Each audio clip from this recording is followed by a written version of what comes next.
Hola, esto es Perú 21 Televisión y vamos a conversar inmediatamente con Richard Arce. Él ha sido congresista de la República, es una persona muy activa y muy crítica en las redes sociales. Richard, gracias por atender nuestra llamada. Buenas tardes, Cecilia. Muchas gracias. Un gusto poder dialogar contigo. Para mí el gusto. Richard, hoy Keiko Fujimori, la candidata Keiko Fujimori, participó de una ceremonia en la que firmó un compromiso por la democracia, garantizando que ella respetará los principios democráticos, y luego pidió perdón, insistió pidiendo perdón en una alocución en la que se la notó realmente emocionada. ¿Cuál es tu percepción y tu evaluación y tu respuesta a este evento? Evidentemente, se tenía que tener una consecuencia del debate del día de ayer que ha dejado, siento que para el país, muchas dudas por ambos actores. Y era importante que los gestos políticos se empiecen a manifestar, aunque debieron haberlo hecho durante el debate, ¿no? El problema es que los compromisos que ha firmado Keiko Fujimori, recuerdo bien, el 2016, en un debate presentó una hoja con una serie de compromisos de respeto a la institucionalidad, con los problemas judiciales, y lo que se vio en el Congreso más bien fue obstaculización de esos procesos judiciales. Después tuvo el compromiso con Pedro Pablo Kuczynski, recuerdo bien, con el monseñor Cipriani, en una capilla, donde se comprometieron a velar por la gobernabilidad del país. La historia de estos últimos años justamente viene a consecuencia de esa posición que tuvo Keiko Fujimori con su bancada mayoritaria en el Congreso de la República, que al final decantó en la disolución del Congreso, y hemos tenido 4 presidentes de la República en este quinquenio, que genera una inestabilidad, y con el tema de la pandemia se ha acrecentado. Entonces, en principio es una buena iniciativa democrática, llamémosle, pero la credibilidad está en juego y tendrá que demostrarlo si es que ella llega al poder, porque hay una cuestión real. El 28 de julio, o Pedro Castillo o Keiko Fujimori van a asumir la presidencia de la República, y eso significa buscar la reconciliación del país, porque en este momento hay una polarización extrema que está llegando inclusive a límites de violencia. Y eso tiene que ser cuestionado, eso tiene que ser confrontado, porque en democracia la violencia no puede estar como medio para poder conquistar el poder. Y no se puede llegar a ese extremo de polarización sabiendo que estamos confrontando una pandemia donde hay una crisis económica real que se está tangibilizándose con la pérdida de trabajo, con la caída del PBI en 12% el año 2020. Entonces, objetivamente, lo que tienen que hacer o Pedro Castillo o Keiko Fujimori es justamente buscar una reconciliación. Y este documento podría ser un inicio, pero veamos hasta qué nivel es el compromiso que realmente ahora sí se cumpla. Ahora, ¿en qué escenario realmente crees tú que puede ocurrir la reconciliación tan necesaria? En un escenario en el que gana Keiko Fujimori y tiene no solo el compromiso que ha firmado hoy, sino una serie de personajes y personalidades que la están acompañando, que no pertenecen a su partido y que hemos visto mostrar digamos, muy buena voluntad en el sentido y en el discurso de la democracia, o un escenario en el que gana Castillo y están junto a él personas como, por ejemplo, Guillermo Bermejo o Vladimir Cerrón, que no creen en lo que ellos mismos llaman las pelotudeces democráticas. ¿Cuál escenario es más propicio para la reconciliación? Siento que es importante que entiendan ambos candidatos que la elección termina este domingo, y desde el día siguiente lo que tienen que buscar justamente es tender puentes para tratar de generar un nivel de confianza. Y yo proyecto un escenario más bien de mucha confrontación, de mucho encrispamiento político, porque mi percepción es que gane uno u otro candidato, el 7 de junio lo que se va a ver es un cuestionamiento, inclusive ya se está hablándose hasta de fraude. Entonces hay que tener mucho cuidado. Nuestra democracia, si bien es cierto, todavía precaria, pero tenemos 21 años de haber recuperado la democracia y nos ha costado y tenemos que garantizarla. Y eso significa justamente el respeto a los resultados electorales. Así no nos guste el candidato que gane. Entonces, por un lado tenemos este compromiso que ha firmado Vargas Llosa, que sería como una especie de garante a este proceso, aunque el antecedente también es que él fue el garante también con el caso de Ollanta Humala en su momento, inclusive recuerdo bien con Alejandro Toledo. El asunto es que posteriormente, cuando explotan estas denuncias de corrupción que los han involucrado a los expresidentes, Vargas Llosa queda, en términos deportivos, en offside porque la gente lo responsabiliza y ahí es donde se genera tal vez esa falta de credibilidad a lo que se puede concretar con este documento, ¿no? Entonces, esperemos con expectativa claro, que esto permita realmente un compromiso, ¿no? Pero por el lado ahora de Pedro Castillo también la duda permanente es que Vladimir Cerrón está vigente en el proceso de la campaña, eso es innegable. La versión que dice que no puede asumir ninguna responsabilidad, no puede ser ni siquiera portero de una institución, es más que evidente, está sancionado como con la sentencia por corrupción, él no puede asumir ninguna responsabilidad. Pero la intención de Vladimir Cerrón no es ser funcionario público, la intención de Vladimir Cerrón es tener el poder bajo la sombra. Es más que evidente, conociendo su megalomanía y sobre todo sus antecedentes en el gobierno regional de Junín. Y eso a mí en lo personal me genera mucha preocupación porque evidentemente hay que deslindar con la corrupción, al igual que Keiko Fujimori debió haber deslindado también con Vaca Campodónico, por ejemplo, que tiene una sentencia asociada a la corrupción. Sí, a ver, si separamos y hablamos de uno y uno, ¿te parece? Me gustaría empezar por Castillo. En el caso de Castillo, digamos, tú dices, tienen que comprender que hay que reiniciar la reconciliación, que los peruanos tenemos que vivir de una manera armónica, empática. Sin embargo, la propuesta ideológica de Castillo es la lucha de clases y tiene en el entorno, en el frente electoral que lo acompaña, agrupaciones que creen firmemente en ese concepto, empezando por Vladimir Cerrón y su partido Perú Libre, que es castrista, chavista, pero también está el Movadef, que ellos profesan el pensamiento Gonzalo, el maoísmo en la más extrema de sus versiones. Entonces, ¿qué posibilidades realmente verías tú en un eventual gobierno de Castillo de que comencemos la reconciliación que tanto necesita nuestra patria? Cecilia, yo tenía la expectativa de que Castillo podría tener una oportunidad real justamente en un escenario como en el que estamos viviendo, donde hay una profunda crisis, y supo canalizar esa indignación de la población. Pero estamos a escasos 6 días de las elecciones y lo que podemos afirmar es que Castillo está ingresando a una encrucijada terrible, porque tiene dos escenarios. O bien modera su discurso y entiende que hay un contexto que te lo acabo de describir con la pandemia y la crisis económica, y eso significa ponerse, como quien dice, un poco más al centro, con medidas mucho más responsables de las que ha estado pregonando en parques y plazas y que el día de ayer en el debate no supo argumentar, pero eso significaría una especie de traición justamente a esos sectores radicales que pretenden tomar el poder.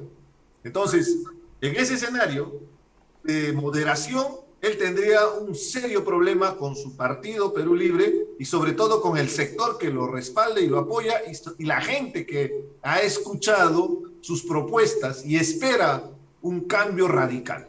Pero por el otro lado también, si es que él se mantiene en su posición de lo que ha estado pregonando en parques y plazas, significa que va a tener un Congreso opositor.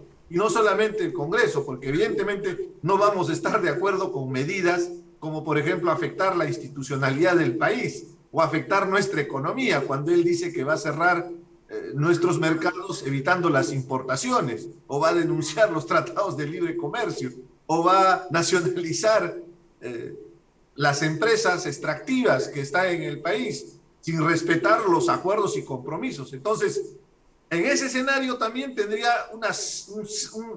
una falta de capacidad para gobernar, porque evidentemente generaría una crisis profunda en el país. Entonces, en ambos escenarios, Pedro Castillo está llegando, como quien dice, entre la espada y la pared. Está llegando a un nivel de confrontación con su propia organización o, en este caso, con la oposición, cuando lo que más bien se debería buscar es una estrategia de conciliación, en lo que te iba argumentándote en la tesis de que el 28 de julio probablemente se traslade todo este nivel de polarización. Y eso sí genera mucha preocupación, porque ya hemos visto la situación crítica que estamos viviendo en la economía, ya hemos visto la situación crítica que estamos viviendo en la pandemia, y súmale esta variable de encrispamiento político, definitivamente nos lleva a una situación extrema, donde las personas que van a sufrir más son los sectores más vulnerables del país, porque tal vez la gente que tiene algún ingreso, tiene algunos, llamémosle hasta privilegios, va a poder subsistir, pero el sector vulnerable, que es la mayoría del país, que va a votar el fin de semana probablemente por Pedro Castillo, sean los que asuman estas irresponsabilidades, porque en política uno puede ofrecer, pero tiene que ser responsable a la hora de hacer este tipo de ofrecimientos políticos en campaña. No es un gran bonetón de estar ofertando lo que se quiera, hay que tener responsabilidad en el manejo fiscal, cuánto de recursos se tiene como país para atender estas demandas.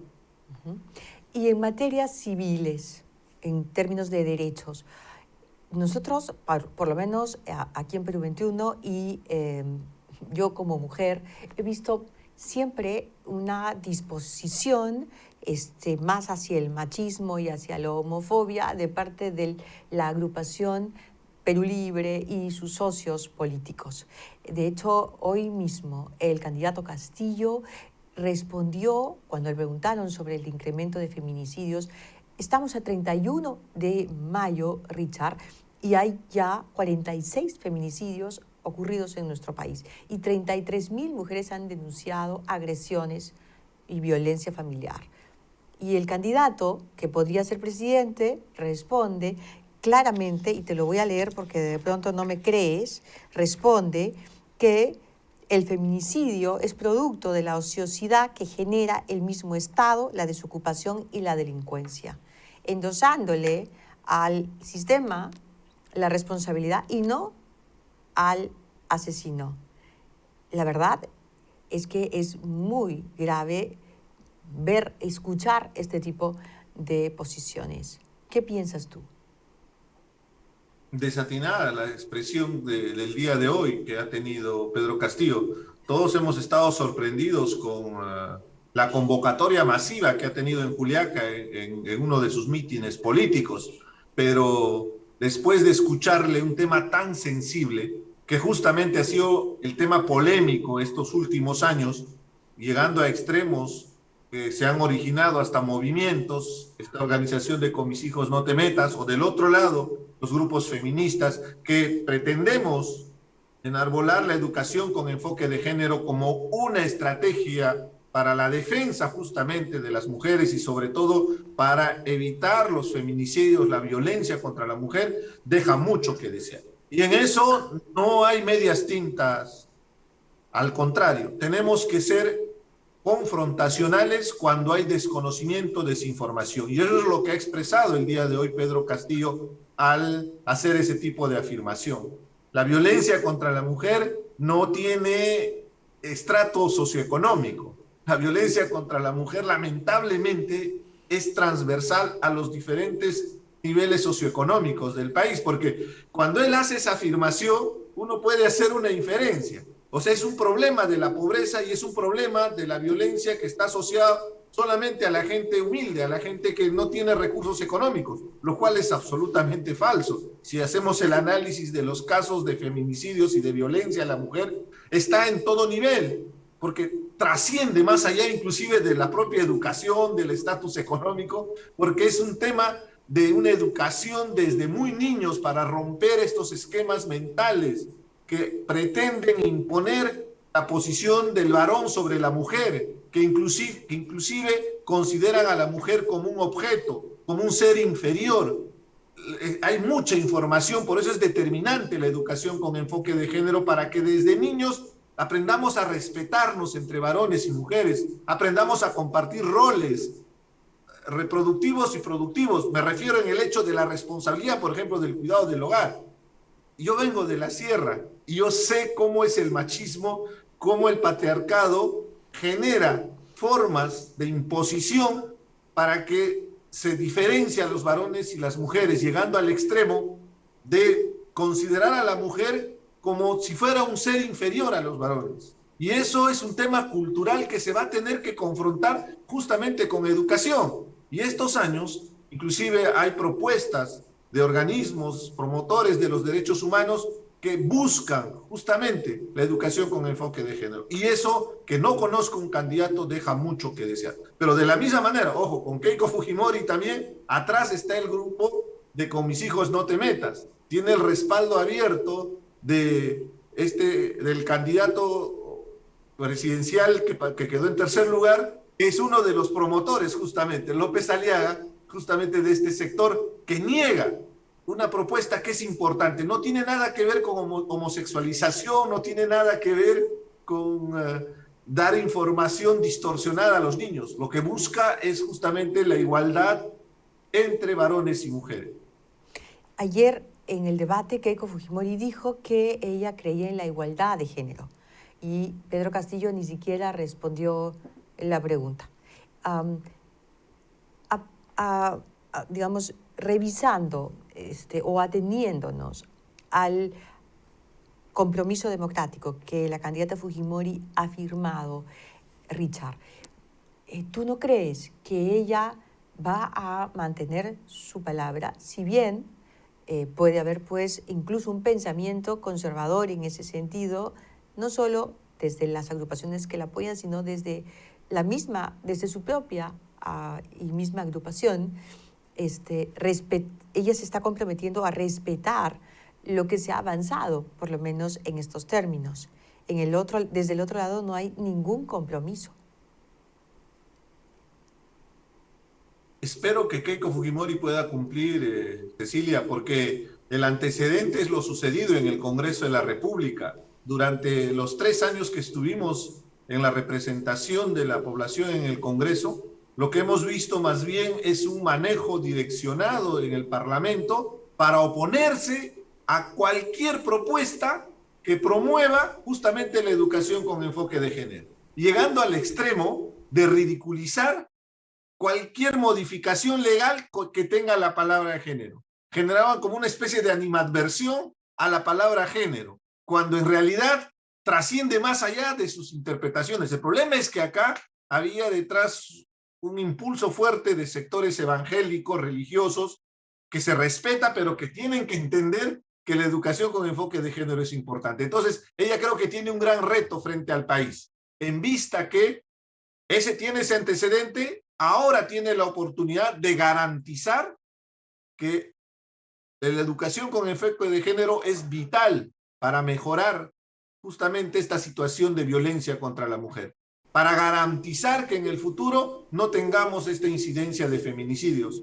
Lamentablemente el Perú a nivel de Latinoamérica es uno de los países con el más alto índice de violencia contra la mujer. Tú ya lo describiste con los datos estadísticos. Entonces, un candidato presidencial que no considere, y más aún cuando hubo una participación ciudadana en el debate que exigía respuesta, no hubo una respuesta contundente para afirmar una posición. Y esto no tiene nada que ver con un tema ideológico, porque lo que argumentan los detractores es que esa es la ideología de género. Discúlpenme, no tiene nada que ver con un tema ideológico, tiene que ver con un tema de sentido común, de deconstruir justamente esos parámetros que están formados en nuestra sociedad, que hace ver a la mujer como si fuera un objeto.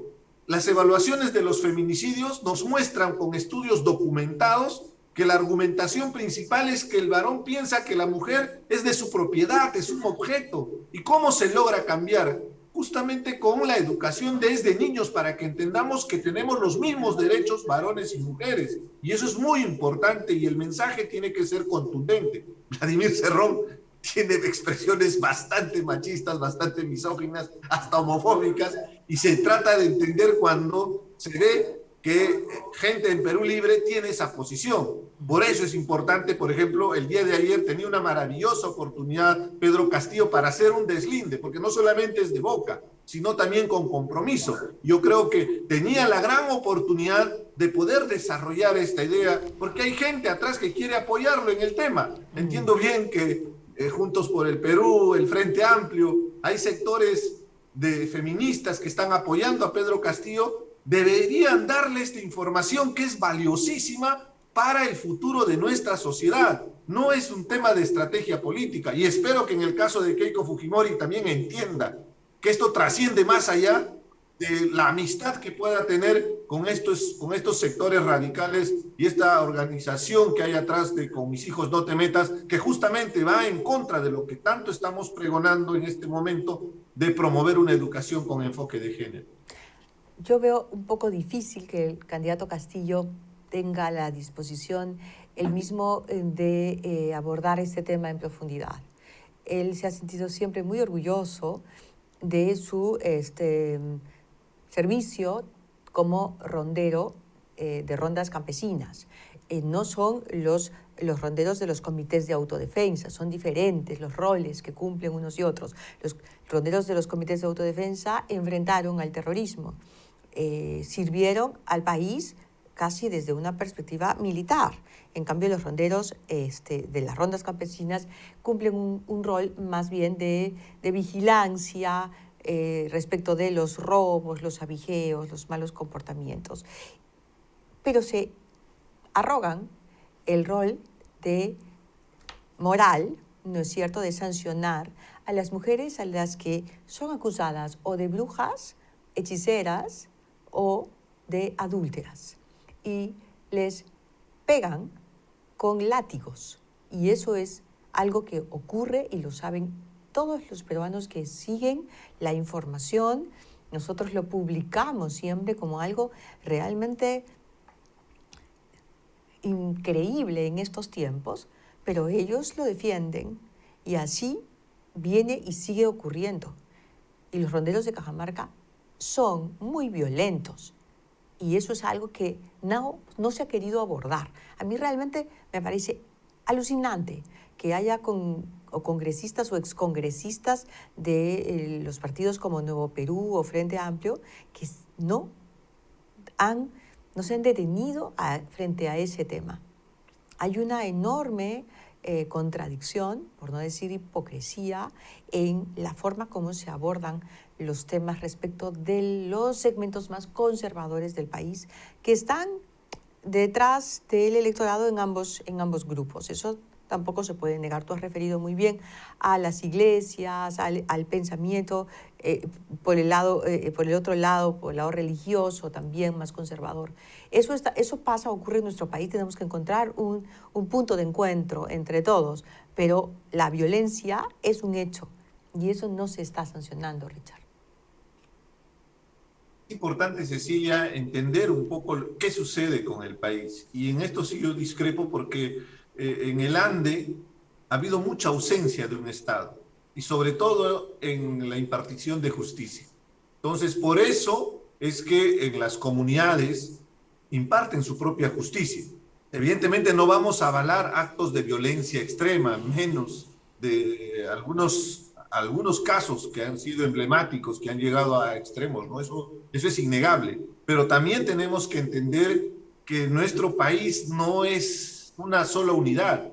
Tenemos que entender el derecho consuetudinario que tienen las comunidades, por ejemplo, en su percepción de entender lo que es la justicia. Y yo te lo grafico con algo que te puede parecer hasta surrealista, pero fíjate cómo la religión puede ayudar a solucionar problemas en comunidades donde, por ejemplo, el alcoholismo era uno de los principales problemas. Yo he trabajado muchos años en cooperación para el desarrollo y hemos encontrado comunidades donde el hecho de haber profesado una religión generalmente evangélicos ha permitido salir de un problema serio como es el alcoholismo, con todas las consecuencias que significa atrás. Y evidentemente eso entra en contraposición, por ejemplo, con las tradiciones comunales, como son las fiestas de sincretismo puro, porque son fiestas, llamémosle católicas, pero con su propia tradición. Entonces, ¿A qué va todo este mensaje? A tratar de entender ese otro Perú. Y eso también es importante, Cecilia, porque el fenómeno Pedro Castillo está representando justamente ese divorcio que ha existido durante todos estos años con ese otro Perú que no es escuchado, con ese otro Perú que no lo vemos tal vez desde nuestra posición, desde nuestra visión, desde nuestras propias actividades, pero nuestro país tiene una riqueza cultural, es multidiverso, yo le podría llamar plurinacional porque hay muchas culturas, hay muchas formas de visionar. Lo importante, ¿cuál es?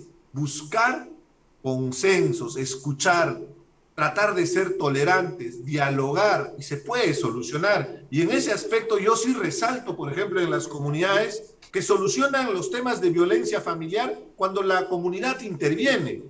Porque cuando se enteran, por ejemplo, que hay un marido que golpea a su mujer, la comunidad convoca a las 5 de la mañana y como en un juicio público va a recibir latigazos el marido. Tal vez puede sonar contraproducente, pero lo más probable es que después de ese castigo, de haber recibido látigos, ese hombre no va a volver a agredir a su esposa. Lo he visto. Es un poco duro, es chocante, pero evidentemente son formas de hacer justicia ante la ausencia de un Estado. Entonces, ahí hay una tarea pendiente, ¿no? Objetivamente, entonces, seamos también responsables desde los medios de comunicación, nosotros los líderes políticos y sobre todo los candidatos.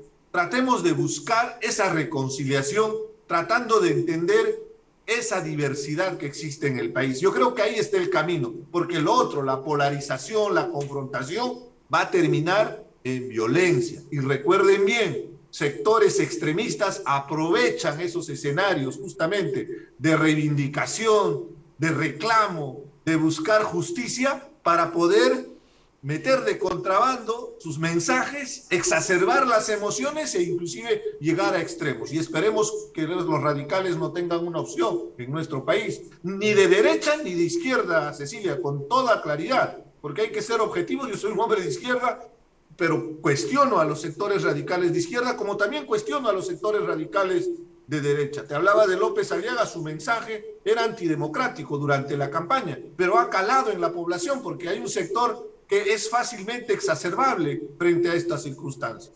Sí, tienes toda la razón, Richard. La polarización no es de la segunda vuelta, comienza en la primera vuelta. Y precisamente tratando de comprendernos todos, de entender nuestras expresiones culturales, nuestras tradiciones, empoderar el Estado para que llegue con lo que tiene que llegar, para que las mujeres de la sierra no tengan que ser castigadas a latigazos en pleno siglo XXI, para que en las ciudades las personas tengan salud, oportunidades, en fin, necesitamos realmente lograr esta reconciliación que no solo pasa por dejar de insultarnos en las redes sociales o de odiarnos unos a otros o agredirnos unos a otros, pasa sobre todo por comprendernos y por convivir, respetándonos, respetando nuestras diferencias. Y allí es donde yo rescato de manera total ese llamado que estás haciendo a que los extremos no vayan a exacerbar la situación a partir del próximo resultado. Yo realmente creo y espero que la sensatez nos va a asistir a los peruanos y te agradezco mucho por la interpretación que has hecho esta tarde en esta conversación, porque es cierto, los resultados tienen que respetarse. Será lo que la mayoría decida. Tenemos, por supuesto, mucho más deseo de que, o una gran ilusión porque no gane la expresión totalitaria y sobre todo extremista desde el lado de la izquierda, que ha venido siendo apoyada por los sectores más extremos y que se han impuesto a los que llegaron después, a los que se subieron al carro, que son los menos extremos. En el caso de la derecha, yo sí he visto a una Keiko Fujimori moverse hacia el centro y eso sí me parece rescatable. Pero en fin, lo que vaya a suceder lo definirán los electores. Lo que sí es muy importante es ese llamado que tú haces a que no haya una confrontación, a que nuestro país no derive en prácticamente una guerra civil después de lo que vaya a resultar este 6 de junio. Te agradezco mucho. No sé si quieres agregar Esa algo. debe ser nuestra tarea, Cecilia. La tarea que tenemos en este momento, los que creemos en la democracia, es buscar esas garantías. Y está justamente en la mano de los candidatos. Y tenemos que ser firmes en condenar expresiones como la de Bermejo, cuando él se burla de nuestro sistema. Deberían estar proscritos las personas que creen que pueden subvertir el Estado de Derecho en el que estamos viviendo. Y sobre todo condenar lo que ha significado en el pasado actos violentos como el de Sendero Luminoso y el MRTA. Pero de la misma manera, la lucha contra la corrupción es frontal, venga de derecha o venga de izquierda. Y ahí tiene mucha responsabilidad Keiko Fujimori. Y tiene también la responsabilidad en el lado de Pedro Castillo con Vladimir Cerrón en los deslindes. Y más allá de eso, lo que se buscaría, Cecilia, es en este momento tratar de generar cierta ecuanimidad en la población a la hora de votar. Porque es curioso, en las redes sociales, por un mismo comentario, del lado de la derecha, las descalificaciones son de terrorista, terruco, comunista. Y por el mismo argumento, el mismo Twitter que se ha puesto, del lado de la izquierda, te llaman traidor, te llaman tibio. El asunto es que hemos llegado a ese extremo de violencia verbal, a ese extremo de descalificación, que no le hace nada bien en una situación. Sé que la política genera apasionamiento, se parece mucho al fútbol, pero tenemos que entender que vamos a llegar al bicentenario y ahí está la tarea frente a los dos candidatos. En lo personal, yo no pienso darle un cheque en blanco a Pedro Castillo, menos a Keiko Fujimori, porque considero que no han generado justamente ese ambiente. Es un mensaje también para ellos, para decirles que hay un sector de la población que va a estar vigilante, que no tienen el aval total y que no tienen el poder absoluto a partir del 28 de julio, que más bien tienen una tarea titánica de conquistar a esa otra mitad, porque van a gobernar para los 32 millones de peruanos, no solamente para la gente que ha votado. Yo creo que ese es el mensaje más importante, más allá de las posiciones, que algunos van a votar por A o B candidato. Lo importante es que respetemos esos resultados electorales, nos guste o no. Yo creo que ese es un mensaje potente para ambos candidatos y sería interesante que ese día también vayan a saludar al candidato que ha ganado las elecciones, el que ha perdido las elecciones, algo que no hizo Keiko Fujimori en el 2016. Son gestos políticos que a veces hablan más que 1000 palabras. De acuerdo. Solo una discrepancia. Vamos a estar vigilantes de nuestra democracia, todos. Votar por uno o por otro candidato no hipoteca tu compromiso con la democracia, para nada, al contrario, en mi opinión, te da mayor autoridad, porque si yo respaldo una opción democrática, con mayor derecho, puedo reclamar que se respeten los principios democráticos. Pero son posiciones. Yo te agradezco muchísimo, Richard, esta conversación. Siempre muy, muy grato conversar contigo. Hasta pronto. Gracias. Hemos conversado largamente con Richard Arce. Es un hombre de izquierda, pero de izquierda, por supuesto, progresista. Yo diría que es más un hombre de centro-izquierda y muy interesante poder dialogar con él. Nosotros estamos en Perú 21 Televisión y volvemos en cualquier momento.